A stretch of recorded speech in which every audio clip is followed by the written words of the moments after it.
Hello বন্ধুরা, সাগর can't ব্লগে সবাইকে স্বাগত।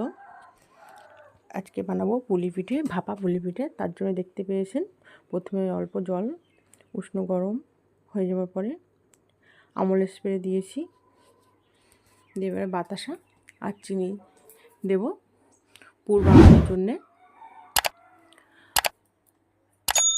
এটা নারকেলের পুর বানাবো আমি। এবার নারকেল দিয়ে দেবো। নারকেল পুর বানাতে আপনারা চাইলে শুধু চিনি ব্যবহার করতে পারেন, কিন্তু আমার বাতাসার ফ্লেভারটা খুব ভালো লাগে বলে তাই বাতাসাটা ইউজ করি। দেখতে পাচ্ছেন পুরটা আমার রেডি হয়ে গেছে। এটা নামিয়ে নিয়েছি, নিয়ে কড়াইতে তালের রসটা দিয়ে দিলাম,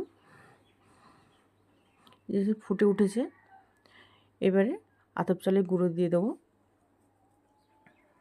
আসলে গুঁড়োটা ভালো করে মিশিয়ে নেবো তালের রসের সঙ্গে। দেখতে পাচ্ছেন এইরকমই হবে। এবারে নামিয়ে নেবো।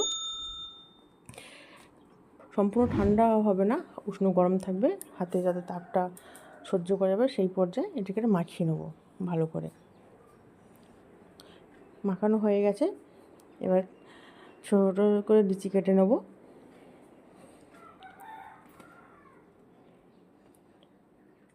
দেখতেই পাচ্ছেন আমার সমস্ত লিচিগুলো কাটা হয়ে গেছে। এবারে পিঠের আকারে শেপ দেবো দু হাত দিয়ে। এইভাবে যেটা বানিয়ে নিয়েছি, এবারে এর মধ্যে নারকেলের পুর দেবো।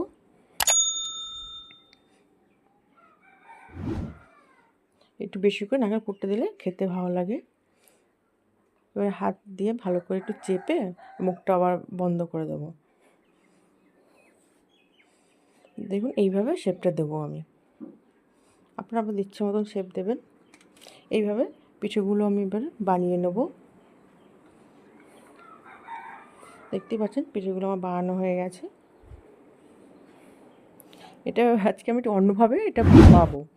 দেখতে পাচ্ছেন এই পাত্রে দুটো করে দিয়ে দিচ্ছি।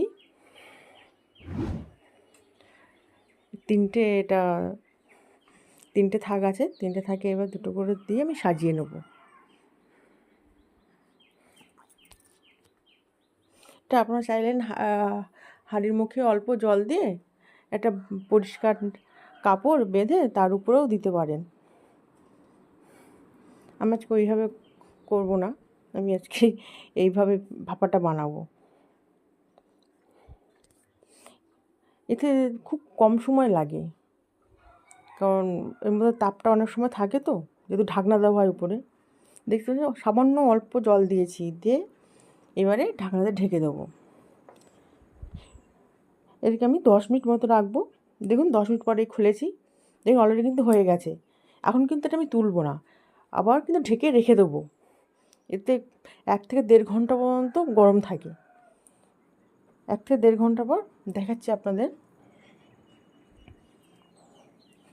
সম্পূর্ণ ঠান্ডা হলে কিন্তু ঠান্ডাটা আমি খুলবো। দেখুন সম্পূর্ণ ঠান্ডা হয়ে যাওয়ার পর আমি নিয়ে এসেছি। দেখুন অলরেডি আমার পিঠেটা তৈরি হয়ে গেছে। তাহলে আপনারা দেখলেন কীভাবে আমি এই ভাপা পুলি পিঠেটা বানালাম তাল দিয়ে। এই রেসিপিটি যদি আপনাদের ভালো লেগে থাকে তাহলে লাইক, শেয়ার, সাবস্ক্রাইব ও কমেন্ট করার অনুরোধ রইল। আর যারা ফেসবুকে দেখছেন আপনারা পেজটিতে ফলো করে পাশে থাকবেন। দেখুন পিঠেগুলো নামিয়ে নিচ্ছি। দেখুন সবকটা পিঠে কী সুন্দর সেদ্ধ হয়েছে।